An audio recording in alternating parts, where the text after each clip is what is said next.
Malam, gimana gimana? Sehat dok, Ya gini-gini aja. jadi gini aja. Iya gini-gini aja ya apa? Lagi nggak di Indonesia tak? Enggak, Oh lagi pantas, di ya, lagi di sana. pantesan kita demen gitu pakai Anu jaket. apa namanya di luar dingin, di dalam lebih dingin lagi. Orang-orang ngesetnya di dalam lebih dingin dari di luar. Oh gitu. Oke dok, selamat malam semuanya. Salam sehat, salam Malam. bahagia. Malam Hmm. ini seperti janji kita bahas tentang Koyok infertility. koyok Pengalaman. lagu rek janji kita. Oh iya kan kita berjanji hampir Ayo, sebulan lalu. koyok lagu janji kita. Oh gitu.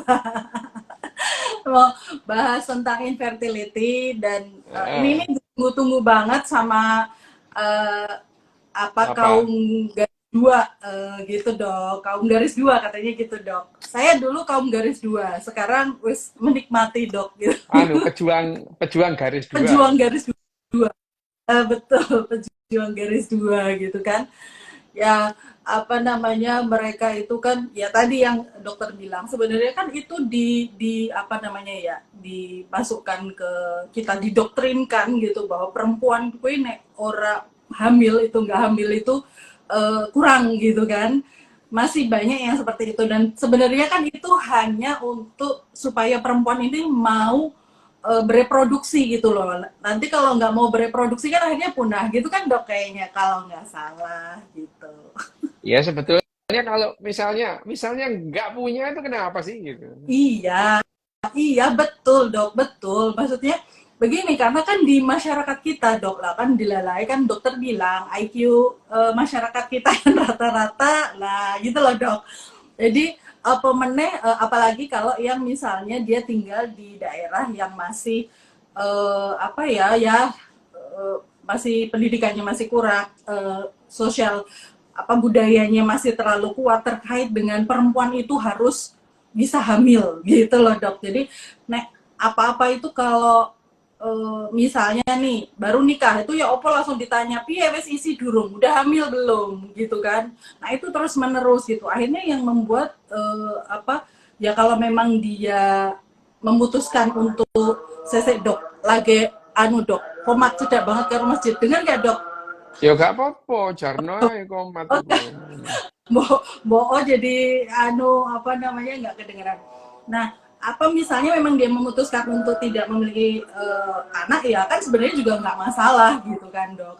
Tapi bagi yang memang apa namanya merasa bahwa kalau belum melahirkan itu seolah-olah belum menjadi seorang ibu gitu. Nah melahirkan aja kalau enggak melahirkan secara normal, seolah-olah juga belum jadi ibu kan gitu di masyarakat gitu loh dok. Nah sekarang saya pengen apa namanya kupas gitu terkait, apalagi ini pengalaman pribadi nih dok. Nggak apa-apa ya dok saya cerita di Loh ya sini. nggak apa-apa, nggak Ya mbok apa-apa. oh dan kui privasimu gitu. Enggak maksudnya Ya apa? Gimana maksudnya gimana? gini apa dulu termasuk pejuang garis dua gitu kan dok sampai IVF gitu kan dok. Nah kasarannya kalau IVF itu kan sudah semuanya dicek kemudian sudah jadi embrio bahkan gitu kan dok sudah bertahan misalnya sampai trimester pertama 16 minggu 12 minggu gitu kan kasarannya kan sudah harapannya tuh udah besar banget gitu loh dok lah kok ternyata apa gagal gitu kan dok. Nah ini nih ada nggak sih pengaruhnya dari kerja saraf otak atau misalnya berkaitan dengan hormon? Monggo dok silakan dok. Ya oke, selamat malam, salam sehat, salam bahagia, salam sejahtera ya. Ini infertility, itu infertility. Sebetulnya poin pada infertility itu pada kecemasannya manusia sih, manusia. Memang pada dasarnya manusia itu akan gembira ya, bahagia, happy gitu ya. Kalau ada binatang-binatang itu antara gembira dan bahagia itu tidak berbeda gitu ya. Pada binatang yang lain ya, selain manusia dan bonobo dan yang apa dia bisa berkomunitas itu. Bedanya komunitas dan gerombolan itu kalau gerombolan itu nggak pakai empati itu. Kalau gerombolan itu nggak pakai empati. Kalau komunitas itu dalam satu community itu memerlukan empati. Jadi kalau misalkan itu serigala itu gerombolan gitu ya. Wild beast itu gerombolan. Nggak ada wild beast misalnya apa namanya ada wild beast dimakan buaya terus kemudian yang lain nolongin renang ke tengah itu nggak ada wild beast ya. Tapi kalau pada simpanse ada kalau anggota kelompoknya itu dia mengalami bahaya kecemplung misalnya itu beberapa simpanse itu membahayakan keselamatan dirinya ya itu nolong temennya itu diperlukan empati yang begitu itu. Nah, mengenai kecemasan itu kita sudah membahas beberapa kali bahwa kecemasan itu pada binatang itu kecemasan itu ada dua yang membuat cemas itu ya dua hal utama yang membuat cemas binatang apa cemas itu gelisah. Yang pertama adalah kehil dia akan kehilangan makanan deh. Kehilangan makanan itu cemas dia itu. Kemasan. Jadi sebetulnya apa yang mendorong misalnya harimau itu ya. Harimau itu terus kemudian mengejar buruannya itu. Pendorongnya adalah kekhawatiran harimau itu untuk kehilangan makanannya gitu ya. Itu kehilangan mangsanya. Jadi sama-sama cemas. Yang apa namanya kijangnya itu juga cemas melihat harimau, harimau melihat kijang juga cemas itu. Karena kehilangan buruan itu ya sama dengan mati gitu ya, sama dengan mendekati lebih dekat dengan kematian itu yang namanya kecemasan. Jadi kecemasan yang pertama adalah tadi itu melihat mangsa atau melihat pemangsa itu sama-sama cemas itu. Dalam hal ini konteksnya sama. Nah, yang kedua adalah pada saat ini takut kehilangan pasangan reproduksi. Loh itu binatang itu. Jadi binatang itu kalau dia itu apa namanya apa pasangan reproduksinya itu menjauh dia cemas itu. Dia cemas. Jadi hanya saja yang namanya disebut pasangan reproduksi pada binatang itu pada dasarnya adalah pada saat ada kalau kita bicara tentang mamalia ya. Mamalia itu pada saat masa subur gitu ya. Jadi pada saat ovulasi gitu. Pada saat ovulasi binatang-binatang cewek itu perempuan itu, binatang-binatang perempuan itu mengeluarkan tanda-tanda bahwa dirinya itu sedang masa subur itu yang namanya etrus itu. Etrus. Etrus itu pada binatang-binatang berbeda gitu ya. Binatang-binatang masing-masing binatang berbeda. Etrus itu ada kalau misalnya eh, kucing atau anjing itu dia mengeluarkan feromon yang memikat lawan jenisnya gitu ya. Dari jarak bisa 1 atau 2 kilometer itu anjing itu bisa bisa merasakan atau bisa mencium feromon dari ceweknya gitu ya cewek. Wah jadi nah, itu adalah etrus. Ada yang etrusnya itu visual itu. Etrus visual itu biasanya pada keluarga primata. Keluarga primata itu etrusnya itu visual. Jadi misalkan pada apa ya? Oh babun ya, kera babun itu. Kera babun itu kalau memasuki usia subur gitu, pantatnya merah gitu. Pantatnya itu merah itu. Jadi ya apa namanya? Pantat merah ini bagi bagi perempuan, babon perempuan itu menunjukkan ini loh, aku ini sudah siap gitu ya. Nah, ayo cepetan gitu. Nah, itu sama-sama cemas itu, sama-sama cemas. Nah, kecemasan yang apa namanya? Kecemasan yang memang pada dasarnya ada ini, terus kemudian ditambahi manusia ini cemasnya itu bukan hanya secara faktual ya, bukan secara faktual dia itu kehilangan atau enggak gitu. Tetapi narasi sejak manusia itu kenal yang namanya bahasa itu. narasi-narasi yang berhubungan dengan dua hal ini, kehilangan sumber daya makanan, atau ya yang berurusan dengan hal-hal yang bersifat pasangan atau pasangan, tapi kalau manusia itu akhirnya bukan pasangan reproduksi ya, pasangan seksual gitu. Ya, jadi pada Iya. manusia itu akhirnya bukan urusan reproduksi tapi pasangan seksual gitu. Ya. Meskipun pada dasarnya aktivitas seksual manusia itu bukan reproduksi tapi rekreasi. Pada dasarnya loh ya, pada dasarnya aktivitas seksual manusia itu bukan urusan reproduksi tapi urusan urusan urusan rekreasi gitu. Tapi yang namanya apa namanya narasi atau yang berkembang selama ribuan tahun itu, suami istri itu ya mesti punya anak itu kan, itu punya anak itu urusannya pengen punya anak gitu. Kalau nggak suami istri nggak pengen punya anak itu, ya apa caranya nggak jadi gitu ya gitu ya itulah. Iya, kalau Tapi bukan ujungnya suami, malah jadi. nah iya kalau bukan suami istri gimana caranya nggak jadi gitu ya.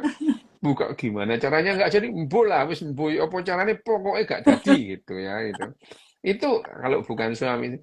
Tapi suami istri pun gitu ya, suami istri pun itu yang diniatkan untuk reproduksi itu ya cuma beberapa aja, apalagi kalau sudah punya anak gitu ya. Kalau sudah punya anak, loh wes ojo tambah mana gitu ya. Wah, yang perempuan disuruh suntik, disuruh pakai spiral gitu ya, disuruh pakai Benar. susu, ya iya gitu, disuruh pakai susu gitu. Yang laki-laki aras-arasen gitu ya, aras-arasen disuruh pakai kondom aras-arasen gitu. Kali Apalagi kali disuruh apa namanya, disuruh vasektomi gitu ya. Disuruh vasektomi itu enggak mau. Padahal kalau vasektomi itu malah bagus loh ya. Nggak menguntungkan kelihatan laki-laki. jejaknya. Lah iya nggak kelihatan jejaknya kemana-mana. Betul, betul. Orang orang tinggal jejaknya di Iya India dok. kalau, nah itu kalau yang namanya vasektomi kan tidak meninggalkan jejak. Nggak, betul, betul. Itu ya. Tapi kembali lagi bahwa kecemasan kecemasan yang muncul itu berhubungan dengan dua hal. Kecemasan dasar binatang karena tujuannya adalah untuk melanjutkan kehidupan itu sendiri gitu ya. Tapi kalau pertanyaanmu tadi bahwa apakah yang namanya kerja otak itu mempengaruhi atau berpengaruh dalam dalam hal infertility itu apa ketidaksuburan itu, karena yang namanya kesuburan manusia itu ya bukan hanya perempuan tok itu ya. Ya, perempuan dan laki-laki gitu. Jadi kalau misalnya tadi kamu Dani cerita, oh, ini sudah trimester pertama terus kemudian gogrok gitu ya, lugur gitu ya, runtuh terus keguguran lagi gitu. Apakah ini ada urusannya dengan kerja saraf? Iya, memang iya gitu. Ya, terutama gini ya, terutama misalnya ya yang namanya yang namanya eh, eh, infertility itu ya, itu atau kesehatan janin itu ya, kesehatan janin yang memaksa janin itu tetap bertahan di dalam womb apa rahim itu, dalam uterus ibunya itu sangat berhubungan dengan yang namanya konstelasi hormon ya, sangat berhubungan dengan konstelasi hormon. Nah, secara evolusioner perubahan-perubahan hormonal pada bayi gitu ya, pada bayi itu pada umumnya tidak mempengaruhi nempelnya yang namanya apa tuh apa namanya embrio di dalam dinding uterus ya itu pada umumnya itu.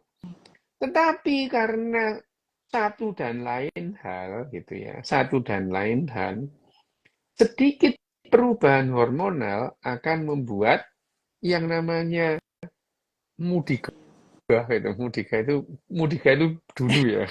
Dulu itu embrio itu di bahasa Indonesia kan mudiga itu tahun 80-an ada dosenku yang selalu bilangnya itu mudiga. Nggak mau bilang embrio itu di bahasa Indonesia kan itu ya, bahasa Indonesia baru baru mudiga itu. Mudiga itu jadi bahasa Arab itu di bahasa Indonesia mudiga. Itu ya. Ya, itu sangat tergantung dengan konstelasi hormon. Nah, bayangkan saja ya, terutama bayi laki-laki, ya. Terutama bayi laki-laki yang pada minggu ke-8 kehamilan. Minggu 8 itu trimester pertama loh ya, gitu. Minggu ke-8 itu masih trimester pertama gitu ya. Pada saat minggu ke-8 yang namanya janin ini terus kemudian banjir testosteron gitu ya, pada janin. Itu yang membuat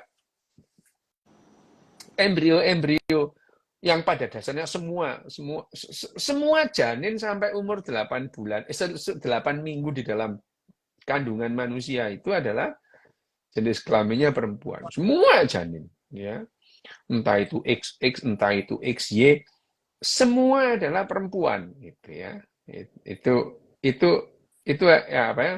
Itu yang namanya jenis kelamin. Jadi jenis kelamin embrio atau jenis kelamin janin manusia sampai umur 8 minggu di dalam kandungan semua adalah perempuan gitu. Nah, dari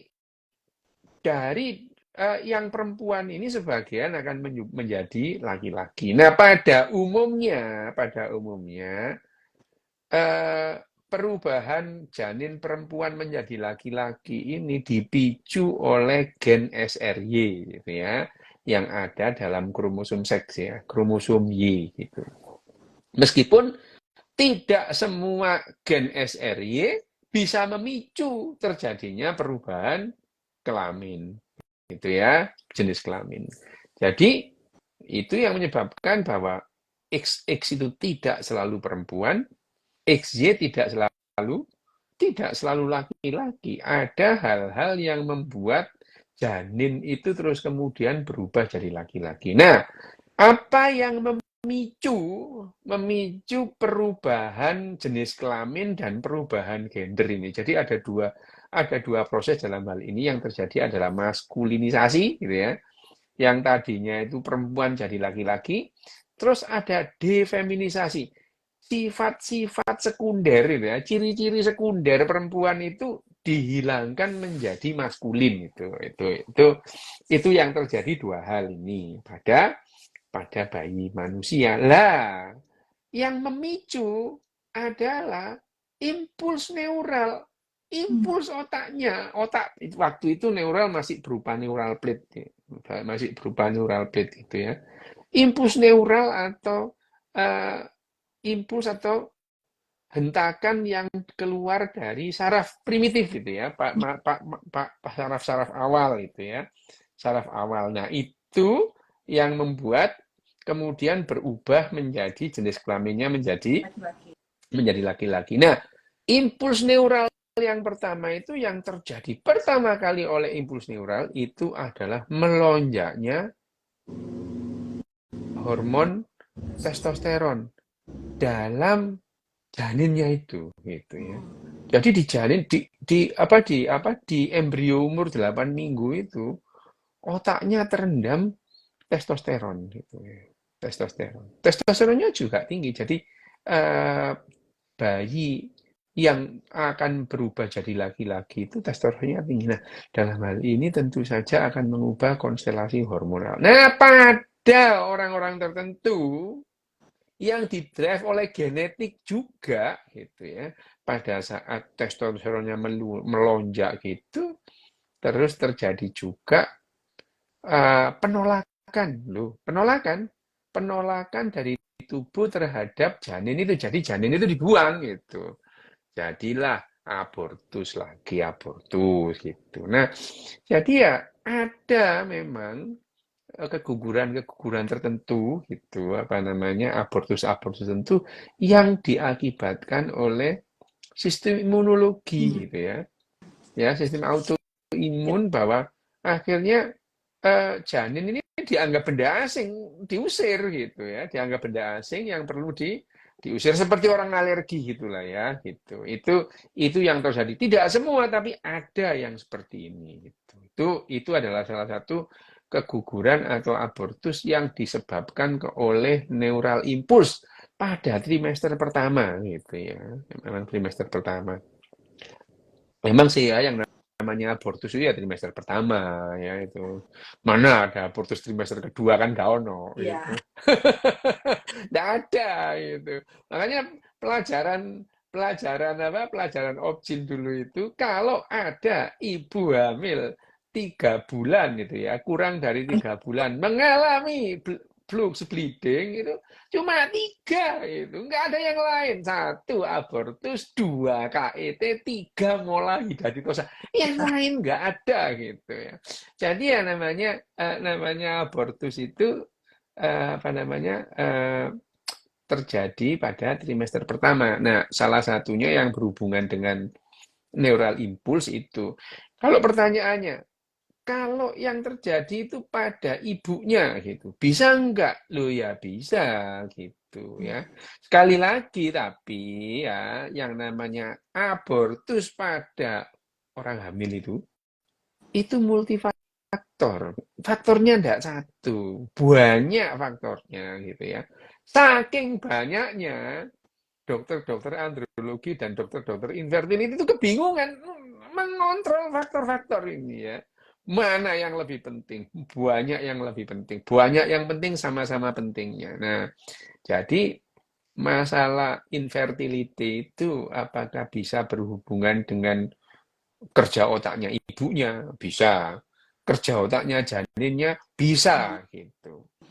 Nah, kecemasan gitu ya. Kecemasan apa bisa memicu gitu ya. Memicu apa namanya? Infertility gitu. Loh ya bisa gitu ya. Kalau cemas banget terus kemudian adrenalin itu tinggi terus dalam kecemasan itu kan membuat adrenalin melonjak ya gitu, melonjak itu. Nah, kalau kemudian adrenalin itu bisa memicu kaskade adrenalin yang lain ya. Kaskade adrenalin itu yang namanya hal-hal yang lain itu diabaikan orang cemas itu. Yang diutamakan adalah kekuatan otot. Iya, makanya ya kalau misalnya orang cemas itu ya sama dengan binatang-binatang lain. Binatang lain itu cemas, harimau atau yang namanya buruannya kijang itu pada saat dia cemas, darahnya itu memang diutamakan untuk otot-otot otot-ototnya gitu, otot-otot sadar gitu ya, otot-ototnya untuk melawan itu. Entah itu apa namanya, entah itu dia itu berburu atau itu menghindari dari predator, itu memerlukan kemampuan berkelahi atau memerlukan kemampuan lari gitu ya. Dua hal ini memerlukan suplai maksimal dari ototnya. Lah dari mana? Ya dari darah gitu ya. Pembuluh darahnya diarahkan ke mana? Ke otot. Makanya itu manusia pun merasakan itu. Kalau dia cemas itu berlebihan itu makan nggak mau gitu. Iya memang gitu ya. Karena vaskularisasi di organ-organ pencernaan berkurang gitu. Mulut kering gitu ya. Ya kulit jadi kering gitu. Kulit kulit kering gitu. Karena diarahkan ke otot gitu. Leher kaku, ya karena ototnya tegang gitu ya. Jantung berdetak kencang gitu ya. Nafas memburu. Lah itu sebetulnya adalah kaskade dari adrenalin gitu ya. Terus untuk urusan reproduksi diabaikan itu pada saat menghadapi musuh atau menghadapi mangsa itu. Urusan reproduksi diabaikan. Macan itu ya kalau sudah ada buruan itu udah nggak menghiraukan pasangannya. Wow, yang penting berburu gitu. Sama gitu ya. Well, laki-laki, perempuan, manusia kalau udah cemas mau mau apa aktivitas seksual ya enggak, malas itu. Gara-gara berantem sama temannya di kantor, pulang masih cemas itu, pasangannya diplerui ikut. Itu adalah itu adalah konsekuensi logis dari perkembangan evolusioner kita. Itu konsekuensi logis itu ya, konsekuensi logis. Nah, itu yang membuat apa namanya kecemasan itu bisa menjadi pemicu abortus gitu. Meskipun ya sedikit banget itu. Dan lagi ya apalagi kalau ada orang jangan gelisah nanti bayinya sakit. Lah, gelisah kok disuruh ya enggak bisa. jangan gelisah, jangan cemas, tenang saja. Itu tidak bisa diberitahukan itu. Ya itu kira-kira ya, dan itu hanya saja yang namanya ya narasi pada manusia itu sudah mendarah daging, dan tanpa sadar terus kita itu di drive itu. Tanpa sadar itu jadi seperti emosi. Itu emosi. Jadi ya apalagi ya seperti yang terjadi di masyarakat kita sekarang ini ya gitu ya. Ya misalkan apa namanya eh, pengantin itu adalah raja sehari. Apanya raja? Oh, nggak enak. Oh, apa nih gitu ya? Wah, itu raja sehari, hari yang berbahagia gitu. Apa nih yang berbahagia itu loh itu? Wah, beneran pada hari pernikahan itu nggak ada yang berbahagia, dan nggak ada. Coba perhatikan, nggak ada itu. Biasanya itu besan sama besan itu berantem gara-gara jumlah undangan gitu ya. Loh iya Kalau gitu. mendekati. Loh, mantennya itu sudah 2 hari 2 malam capek itu. Apa nih yang bahagia gitu ya? Capek itu. Jadi yang punya gawe itu capek, apalagi keluarganya yang dipaksa pakai baju macam-macam, disuruh jadi pagar ayu, pagar bagus, among tamu, capek. Nggak ada orang yang bahagia itu ya. Terus kemudian tamu yang datang itu senyum-senyum, itu senyumnya palsu. Mereka datang itu terpaksa gitu. Mereka Melobi. terpaksa, kalau nggak datang nggak enak gitu ya. Itu. Tapi yang betul-betul bahagia pada hari pernikahan itu adalah yang punya gedung sama catering. Lah itu, Ya, itu, itu, itu, itu, itu, itu. itu aneh. Nah, tapi kalau, tapi apa namanya? Tapi kalau tidak ada narasi bahwa yang namanya ikatan suci gitu ya, terus kemudian raja sehari, wah pasangan yang berbahagia itu, mungkin nggak ada yang mau menikah, dan itu, mau menikah itu kalau dihitung-hitung itu ya rugi bandar gitu. Ya, loh iya itu. Ayo misalnya sekarang ya, misalnya hidup di mana ya, di Jakarta gitu, di Jakarta. Perempuan lajang punya gaji 10 juta gitu ya. Terus kemudian ada pacarnya gajinya 15 juta. Wah, ini kalau kalau digabung 25. Lah, 25 jadi nggak cukup gitu. 25 nggak jadi nggak cukup kalau hidup bareng gitu. Nah, tapi yang namanya narasi-narasi, wow, apa namanya ikatan suci lah gitu itu mendorong manusia itu untuk anu apa untuk mau, ya meskipun dibohongin ya, tapi ya nggak apa-apa. Bohong itu penting gitu ya. Kalau nggak mau, nggak ada lah orang itu ya, nggak ada. Kebanyakan orang bakalan nggak mau menikah itu, karena ya itu tadi kalau dihitung-hitung itu, waduh, obligasinya lebih besar daripada advantage-nya gitu. Nah nah apalagi terus kemudian ada beban-beban tambahan ya, obligasi tambahan, tapi itu yang merasa itu adalah tugas suci gitu ya, tugas yang harus dijalankan. Kalau bisa melakukan itu, wah kalian hebat gitu. Punya anak gitu ya. Iya gitu, punya anak. Sudah punya anak, kapan nambah adik itu ya, lambenya itu ya, cocote tetangga itu, cek enak itu, kapan nambah, nggak nambah adik lambemu. Kamu kalau ini kurang makan kamu diem aja. Tapi ya narasi-narasi seperti itu yang membuat orang itu social climbing gitu. Jadi ya social climbing itu dia menapak peringkat sosial gitu. Jadi ya apalagi orang itu kan, orang hobinya itu kan ngasih nasihat gitu ya, meskipun nggak diminta gitu. Jadi urusan-urusan begini ini padahal ya, nah cocoknya manten itu ya, iya sok-sokan banget gitu ya. Manten itu Mantan itu, wah, berkali-kali aku diundang anaknya temanku mantan itu, aduh cocoknya anak-anak ini ya, gayanya gitu. Ya ampun. Loh iya, mantannya itu kakean cocok juga gitu. Ya Dia ampun. itu masih di pelaminan gitu. Temannya datang, dia bilang, kapan nyusul? Lah, Oh kamu iya. belum pernah merasakan. Kamu itu baru sehari gitu ya. Kapan nyusul? Alah, kamu seminggu lagi ya gegeran kamu gitu ya. Oh, guayanya itu ya. cocoknya manten itu ya nggak aturan juga. Jadi ya memang masyarakat Indonesia itu ya memang udahlah klop lah ya, tumbuh ketemu tutup itu. Tuh. Semua itu mantennya juga gitu, baru hari pertama menikah itu. Ada temannya datang, iya, yo kapan nyusul? Lah, kamu itu baru sehari belum menghadapi gitu. Ya, belum Dulu gayamu itu. Lah iya gitu.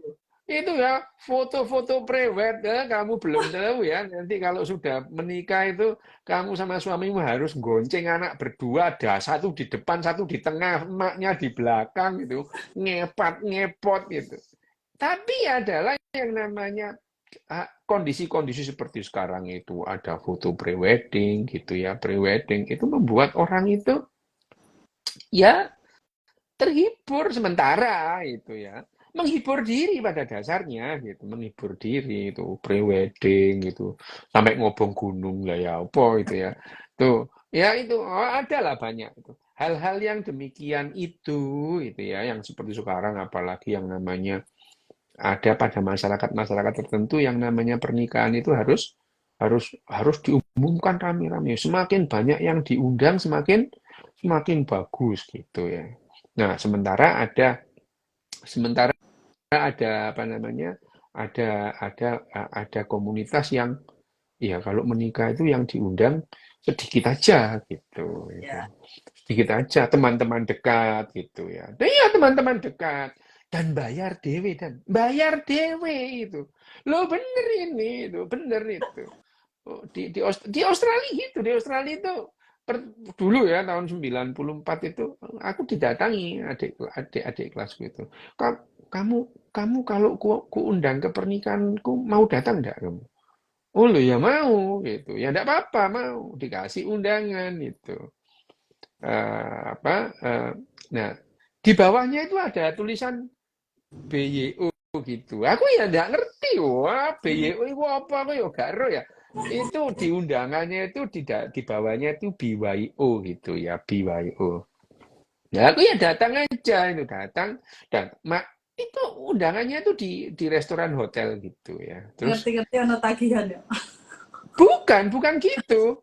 Eh ya ya untung kan aku nggak makan memang ya. Jadi aku cuma minum gitu ya. Aku memang nggak makan. Cuman pada saat aku lihat, loh semua kok ke kasir satu persatu gitu. Semua semua ke kasir satu persatu, semua kasir satu persatu ke kasir tamu-tamu itu. Lah aku nanya, lo itu ngapain ke kasir gitu ya? Lo wong aku yo gak ero yo baru baru itu pertama kali aku diundang itu. Lo ini apa ini ke kasir itu? Lo ini lo ada tulisannya lo ini apa memang itu? Buy your own gitu ya, buy your own. Ternyata bayar gitu.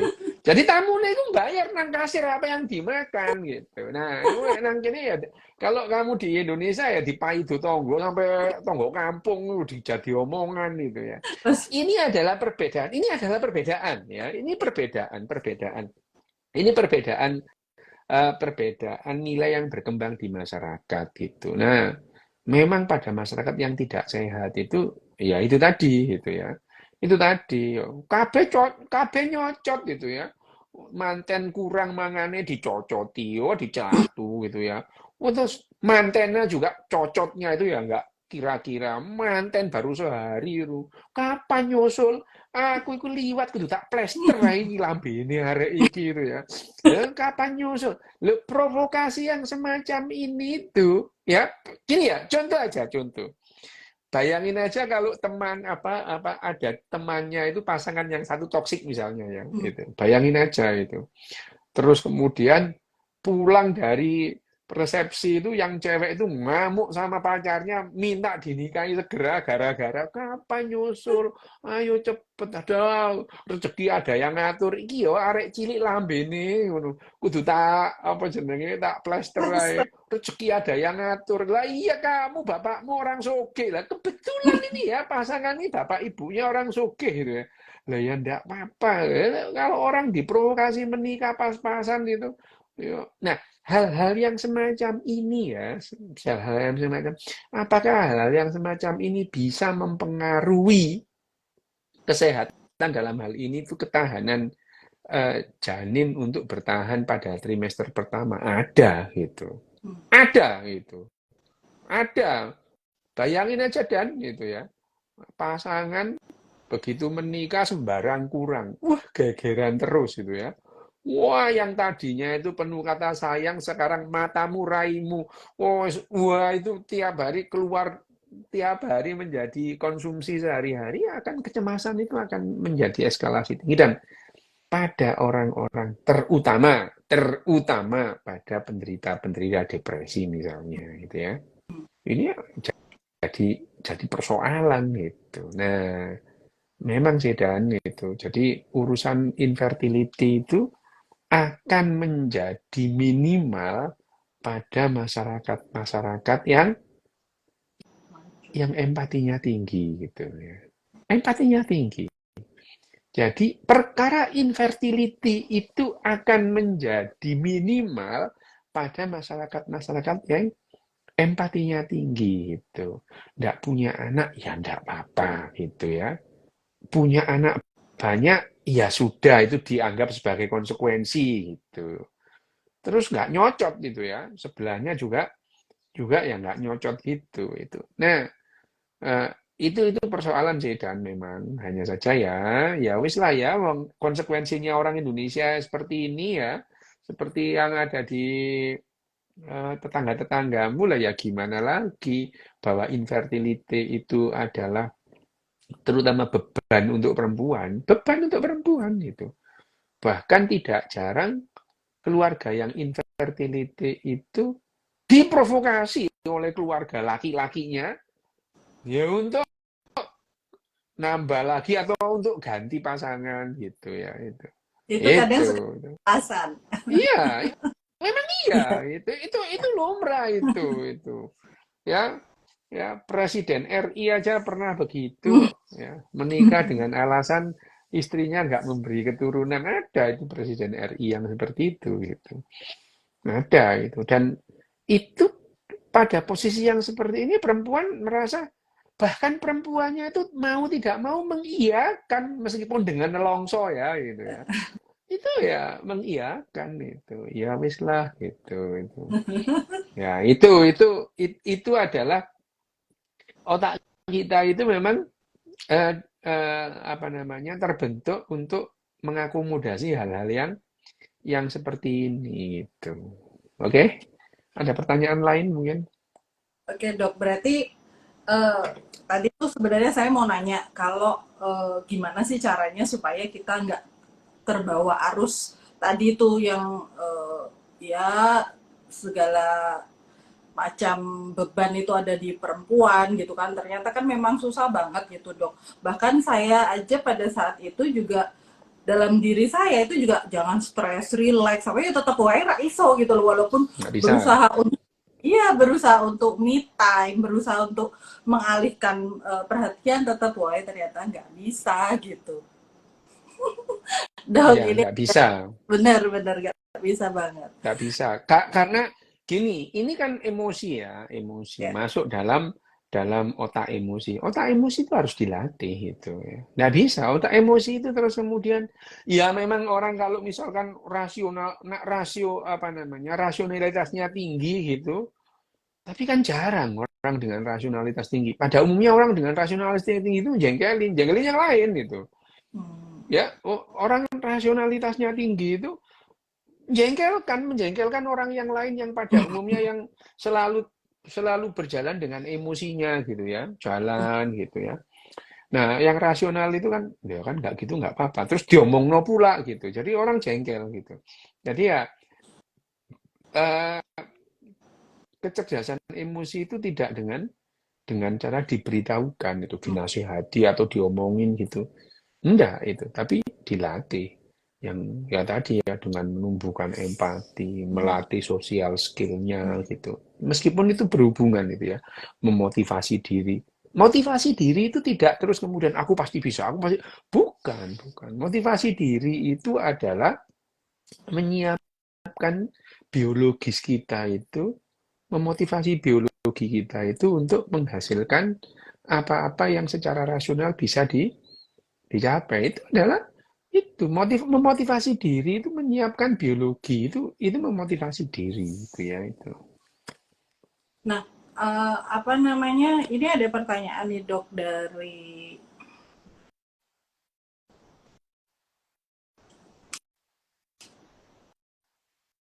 Pak.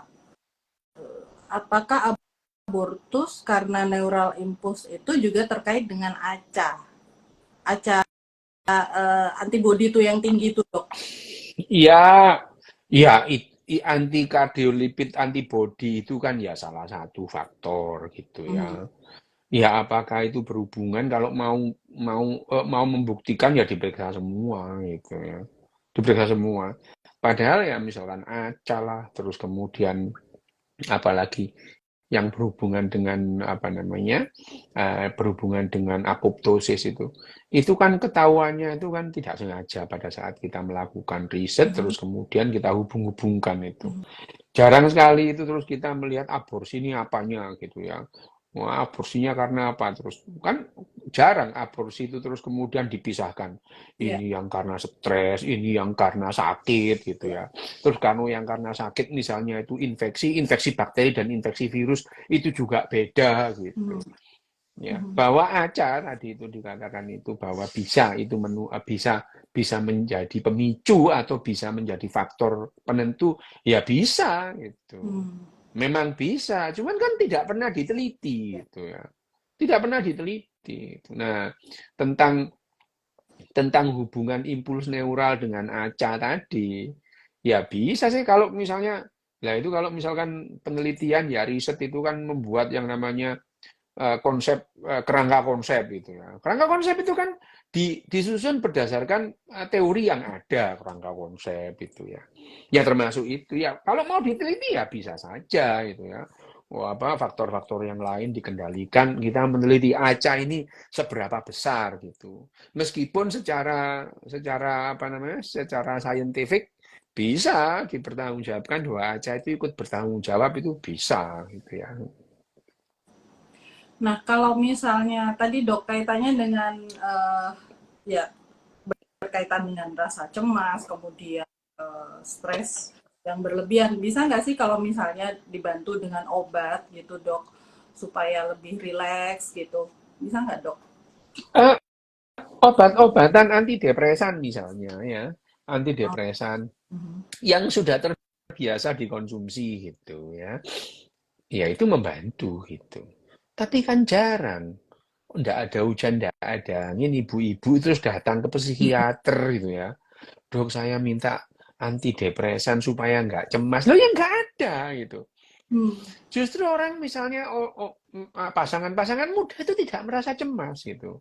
Meskipun eskalasi berantemnya mereka itu tinggi itu dia nggak merasa cemas gitu ya, paling nangis gitu ya, terus nangis ketemu ya, ya misalkan ya pasangan muda baru terus berantem nangis ketemu koncone cengengesan mana wis lali gitu ya, cengengesan gitu ya dolen oh jalan wah cekakaan gitu, nanti di rumah berantem lagi gitu, dan itu lah karena yang sudah demikian itu dianggap satu siklus yang wajar ya mereka menganggap itu wajar, dan bagi mereka itu bukan persoalan. Jarang lah itu ya, jarang kemudian ada orang itu secara conscious aware gitu ya bahwa ini kalau aku apa gelisah kasihan bayiku gitu ya itu Begitu sih. bayiku gitu terus kemudian datang ke psikiater, dok ini saya nggak apa-apa sih tapi saya kalau nggak cemas saya dikasih antidepresan, lah ini ya nggak ada lah, dan orang kayak gini gimana sih nggak ada lah itu Tapi yang ada kalau itu dalam dalam imajinasimu aja itu.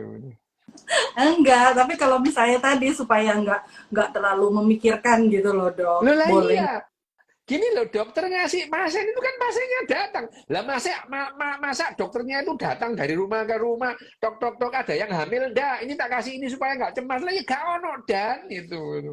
Kamu suwe-suwe kayak kowe gitu. Dan ini Sekarang suwe-suwe kayak kowe. Dok, tapi sekarang itu yang pertemuan kita apa namanya live kita sebelumnya itu benar saya tuh baca gitu. Jadi ada pendampingan gitu secara tapi ya itu tadi hipnosis gitu loh, Dok. Jadi bukan bukan mungkin kalau secara didampingi sama psikolog atau psikiater oke lah gitu. Tapi kan mungkin kalau secara Lah ya, psik hipnosis itu kan ya toxic positivity. Ya, gimana hipnosis itu loh, Kak? Hipnotis itu kamu tidak memperbaiki keadaan. Satu pun tidak ada yang kamu perbaiki keadaan itu. Ya, semua Kalau kamu biarkan apa adanya. berkaitan dengan keyakinan dia, Dok, akhirnya dia yakin gitu kan, akhirnya dia mendapatkan afirmasi gitu yang positif gitu. Kamu yakin di rumahmu, di kolong rumahmu itu ada kodok berkepala babi, yakin saya bukan lantas kodoknya itu ada beneran itu. Ya, hipnotis itu sudahlah, hipnotis itu tidak mengubah apapun itu. Ya, tidak mengubah masalah, tidak ada. Kamu terus kemudian punya utang terus dihipnotis utangmu hilang, nggak ada itu. Bahwa kamu merasa sesaat lupa utang gitu. Nah, utangmu kan tetap ada. Nanti tanggal 25 wae ngangsur ya ngangsur gitu ya. Iya, benar. Ya. Iya. Jadi pada saat kondisi-kondisi kamu gelisah karena sesuatu, ini sebabnya itu yang sebabnya itu yang dicari gitu. Bukan tatap mata saya, ya apalah kamu nggak punya utang, lah gendeng aja utangnya numpuk gitu ya. Loh, hipnotis itu seperti itu, semua nggak ada lah hipnotis itu yang mengubah kamu itu sesuatu, misalkan tak hipnotis supaya tumormu hilang, nggak ono dan itu ya. Nggak ada itu. Nggak ada itu. Orang yang pertama kali menggunakan hipnotis untuk kesehatan adalah Sigmund Freud. Orang pertama. Ya. Orang yang pertama, dokter yang pertama kali menggunakan hipnotis untuk alasan profesi kesehatannya dia, itu adalah Sigmund Freud. Itu pun berdasarkan keyakinannya dia bahwa orang-orang yang mengalami histeria, jalan keluarnya adalah dihipnotis itu. Ya. Sebelumnya ada keyakinan juga bahwa histeria itu diakibatkan uterus atau rahim yang panas. Jadi sebelum eranya Freud, orang yang histeria, yang jerit-jerit, perempuan-perempuan jerit-jerit, nangis-nangis gak karuan, dipekangkang, terus kemudian vaginanya dialiri air dingin supaya uterusnya dingin itu. Itu juga keyakinan. Keyakinan. Kelihatannya mengerikan, tapi itu dilakukan oleh dokter-dokter di abad 18 dan 17. Ya. Dilakukan itu. Dokter yang melakukan. Bahwa kemudian Sigmund Freud tidak setuju, tapi dia juga terjebak dengan keyakinan baru. Hipnotis itu keyakinannya dia gitu. Tidak ada bukti hipnotis itu mengobati penyakit apapun, itu tidak ada bukti itu. Tidak ada bukti. Bahwa itu ya sebetulnya kalau hipnotis itu kamu anggap seperti mendengarkan radio di itu terdengar, ya nggak apa-apa itu. Tapi jangan disebut terapi loh ya itu. Yang namanya terapi itu adalah pengobatan itu ya. Iya. Ya. Pengobatan hipnoterapi. Loh, kamu sendiri nyebut hipnoterapi gitu ya. Lah pertanyaanku, penyakit apa yang kamu terapi dengan hipnotis itu? Penyakit apa gitu? Bukan penyakit, Dok, bukan penyakit. Maksudnya tadi dibikin lebih rileks, lebih tenang gitu kan. Bukan terus ya memang sih, Dok, ketika memang misalnya kaitannya dengan infertilitas, ternyata ada masalah dengan sel telur kita, misalnya PCOS gitu kan. Ya mau dihipnotis kayak apa juga nggak akan jadi besar sel telurnya gitu kan, Dok. Memang harus dengan pengobatan. Tapi setidaknya misalnya tadi dengan kondisi kita supaya lebih rileks, lebih misalnya ada masalah ya diobati, terus kemudian nggak terlalu memikirkan yang selama ini ya tadi selalu dibebankan ke perempuan gitu loh, Dok. Iya ya. Maksudnya nggak ada bedanya kan, petugas hipnotis sama motivator, apa bedanya? Bukan motivasi. Enggak ada, sama, nggak ada bedanya. Lu kamu itu memotivasi kok, kamu memberikan sugesti kok itu. Hipnotis itu kan kamu memberi sugesti itu. Lah kalau yang sugesti yang kuat. Kalau frog brain itu, Dok, gimana? Lah sama. Kamu tidak mengubah apapun itu. Kamu membohongi orang untuk melakukan sesuatu. Itu di luar kehendaknya itu. Loh itu di luar kehendaknya. Lah kamu kira ya, itu yang pertunjukan-pertunjukan di TV itu, loh itu settingan semua kok itu. Kamu kira itu yang namanya orang itu ngaku bahwa itu ngaku-ngaku beneran? Enggak itu. Lah kalau memang yang namanya hipnotis itu bisa memaksa orang mengaku, sudah dipakai polisi sejak lama gitu. Polisi tidak pernah menggunakan hipnotis karena tidak bisa orang itu dipaksa mengaku dengan hipnotis itu. Jadi hipnotis itu adalah diarahkan oleh penghipnotisnya, dia seperti apa gitu. Apa bedanya sama motivator itu? Iya. Sama itu. Oke, aja nesu. Kata Mas Ical di Simen sek barikin nah sambung lagi. Dok, ini ada yang nanya nih, Dok. Apa faktor penyebab bayi yang mengalami kelainan hormon? Misalnya contohnya tadi pria tapi seperti wanita gitu, Dok. Ya, sebetulnya kebalik, itu bukan kelainan hormon ya, memang bayi-bayi itu kayak gini. Lah, bayi-bayi itu awalnya perempuan semua gitu. Jadi kalau ada cowok yang kecewek-cewekan, pada dasarnya itu adalah cowok yang ingin kembali ke fitrahnya. Orang aslinya cewek gitu. Gimana sih itu? Lah gimana loh itu ya? Yang namanya ini ya, bayi itu semua aslinya itu perempuan, itu sebagian menjadi laki-laki. Hanya saja proses defeminisasi dan maskulinisasi itu tidak seragam. Ini yang menyebabkan penjelasan kenapa yang namanya lebih banyak cowok yang kecewek-cewekan ketimbang cewek yang kecowok-cowokan. Lah karena pada dasarnya semua itu adalah perempuan. Jadi kalau ada laki-laki yang kecewek-cewekan, itu pada dasarnya adalah laki-laki yang ingin kembali ke fitrahnya. Lah kok disebut kelainan gimana sih itu?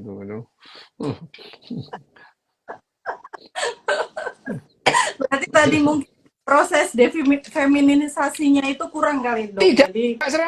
Tidak seragam gitu. Proses maskulinisasi dan defeminisasi itu tidak seragam.